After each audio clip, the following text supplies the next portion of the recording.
À environ 3 heures de route de la capitale de la Corée du Nord, Pyongyang, se trouve ce qui pourrait être la station de ski la plus isolée au monde. Masik Pass est composé de 11 pistes, 4 remontées mécaniques et un magasin de location de matériel. Son hôtel de luxe dispose de 120 chambres et d'une piscine, d'un sauna, d'un bar et d'une salle de karaoké. Les dameuses ont été importées de Chine et les télésièges d'Autriche après qu'une entreprise suisse ait refusé de leur vendre, ce que la Corée du Nord a qualifié de sérieuse violation des droits humains. Le complexe est même listé sur TripAdvisor avec une note de 4 étoiles et demie de touristes heureux. La majorité des touristes proviennent cependant de Corée du Nord. Alors que le pays est décrit comme pauvre, avec des bâtiments qui tombent en ruine, des images qui correspondent aux standards européens commencent à circuler. Les cafés de Pyongyang semblent remplis d'adolescents lisant sur des tablettes ou des téléphones portables pendant que certains roulent en Mercedes ou en BMW. La clé pour comprendre qui est vraiment en charge, si une révolution se produira un jour et à quoi la vie quotidienne ressemble, c'est de savoir comment la Corée du Nord et les personnes qui y vivent gagnent leur argent. Après les mauvaises coupes de cheveux et les bâtiments vides, la Corée du Nord est surtout connue pour son armée nucléaire. Quand le pays est affamé et que le yacht de Kim Jong-un a besoin de réparation, le pays demande des aides, menace et lance des missiles. Évidemment, les États-Unis ne voient pas d'autre chose que de répondre en acceptant d'alléger les sanctions ou d'accorder une aide alimentaire en échange d'un retour à la normale. Le pays se calme ensuite avant de revenir 6 à 18 mois plus tard avec une situation à peu près similaire. Mais quand cette puissance nucléaire intrigue les médias et effraie les pays, ce n'est qu'une des stratégies que le régime le plus secret du monde utilise pour accomplir son but, survivre. Leur dilemme est qu'ils ne peuvent pas renoncer à leur arme nucléaire sans devenir hors de propos. En même temps, ils ne peuvent pas exister économiquement à l'international avec les sanctions qu'ils subissent pour leurs menaces. Ainsi, les 3 dernières générations de dirigeants ont dû négocier avec les autres pays pour obtenir assez d'aide pour rester à flot sans jamais abandonner sa seule et unique menace. Avant de fonder la République populaire démocratique de Corée, Kim Il-sung était un leader plutôt improbable.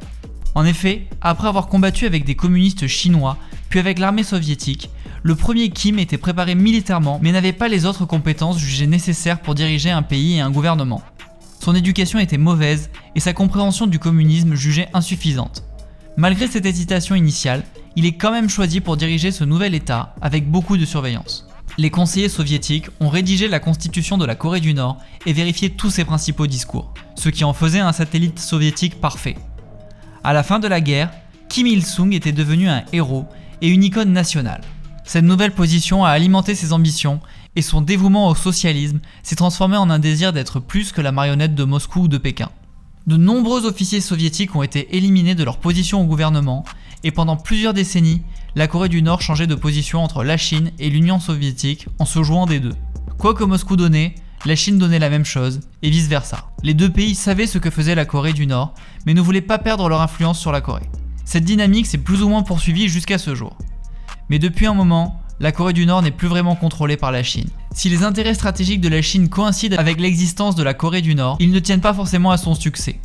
Pékin voudrait seulement la stabilité. Ce que la Chine souhaite éviter, c'est que la Corée du Nord soit dissoute ou en faillite et que les 25 millions d'habitants sans compétences particulières affluent dans les régions les plus pauvres de Chine, au nord-est. Pire encore, serait l'avancée des forces américaines jusqu'à leurs frontières. L'armée américaine est présente en Corée du Sud, mais peut être maintenue à distance grâce à la Corée du Nord.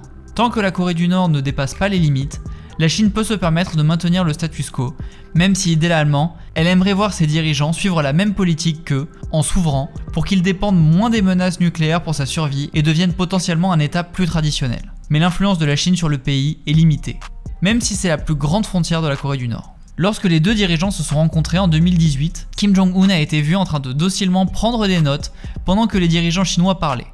La Chine a historiquement condamné les essais de missiles de la Corée du Nord et voté en faveur des sanctions de l'ONU. Pourtant, le dirigeant chinois a récemment fait sa première visite à Pyongyang en 14 ans. La Corée comprend la nécessité de ne pas irriter son seul ami et sait ce que c'est de perdre un allié.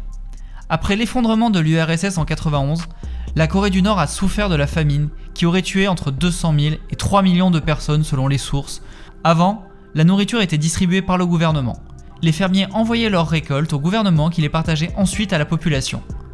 Ce modèle a fonctionné des années 50 à 70, rendant même certaines villes de la frontière chinoise jalouses. Cependant, dans les années 80 et 90, le système s'est effondré violemment. Un habitant recevait seulement 450 grammes de nourriture en 94 et plus que 128 grammes en 97.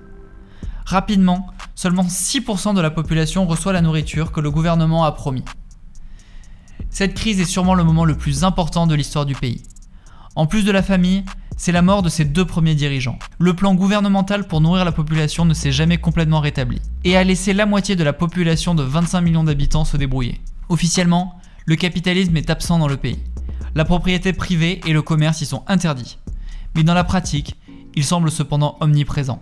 Presque toute la population se voit accorder un poste par l'État, mais dans des sondages clandestins en 2010, 62% de la population dit avoir un autre métier à côté. Les femmes mariées peuvent s'inscrire comme femmes au foyer à plein temps plutôt que d'avoir un emploi, ce qui leur laisse du temps pour se concentrer sur une autre activité. Dans tout le pays, des femmes peuvent être vues sur les marchés en bord de route pour vendre de la nourriture, faite maison, ou importée, comme des cigarettes russes et de la bière chinoise. À cause de cela, les droits des femmes sont étonnamment forts et les femmes ont tendance à gagner beaucoup plus que leurs maris. Le gouvernement est conscient de cette activité et pourrait en théorie la stopper, mais n'ayant jamais récupéré d'une famine vieille de seulement 3 décennies, la plupart de la population dépend de ces marchés privés pour survivre. En plus, ces marchés n'ont qu'un but financier. Les pauvres souhaitent subvenir à leurs besoins et les riches avoir une vie plus luxueuse, mais ne souhaitent en aucun cas mettre fin au régime. L'État gère donc une application sélective de la loi en fermant ou en encourageant certains marchés. La règle du 3 août par exemple permet à une personne de payer une taxe pour être exemptée de travail officiel. Cette loi permet donc aux personnes d'avoir du temps pour travailler sur leur entreprise privée. Mais il y a des limites. En 2009, les habitants de la Corée du Nord ont vu leur patrimoine se limiter à 100 000 wuhan. Cette règle a ruiné les économies de certaines familles et c'est à cette époque que la Corée du Nord a presque connu une manifestation. Les Nord-Coréens n'ont donc plus confiance en leur propre monnaie. Ils effectuent la plupart de leurs transactions non officielles en devises étrangères, essentiellement des yuan chinois. Et tout comme les individus utilisent le capitalisme pour gagner leur vie, le gouvernement le fait aussi. Pendant des décennies, le gouvernement recevait des ressources très limitées, très peu d'impôts, ce qui les obligeait à générer des profits. Toutes les personnes qui avaient une autorité pouvaient donc essayer de créer une entreprise, utilisant même parfois des ouvriers gouvernementaux comme employés. Ceux qui ont réussi à corrompre les bonnes personnes ont réussi à devenir fabuleusement riches, même selon les standards internationaux. Ces familles riches conduisent des voitures de luxe, possèdent des portables et mangent de la nourriture occidentale à Pyongyang, que certains surnomment le Dubaï de la Corée du Nord. De cette façon, la Corée du Nord est vue différemment par les personnes de l'extérieur et comment elle est vécue par la population. La Corée du Nord avec de grands immeubles et des projecteurs que montrent les touristes et les photos, et celle vécue seulement quelques kilomètres plus loin, avec des kilomètres de champs et une faible électricité. Avec les célèbres monuments et les boutiques privées qui vendent des vêtements occidentaux à seulement quelques minutes. Pour l'instant, son système ne s'effondre pas, mais on ne sait pas s'il pourra tenir éternellement. Merci d'avoir regardé la vidéo et n'oubliez pas de vous abonner à la chaîne. A bientôt!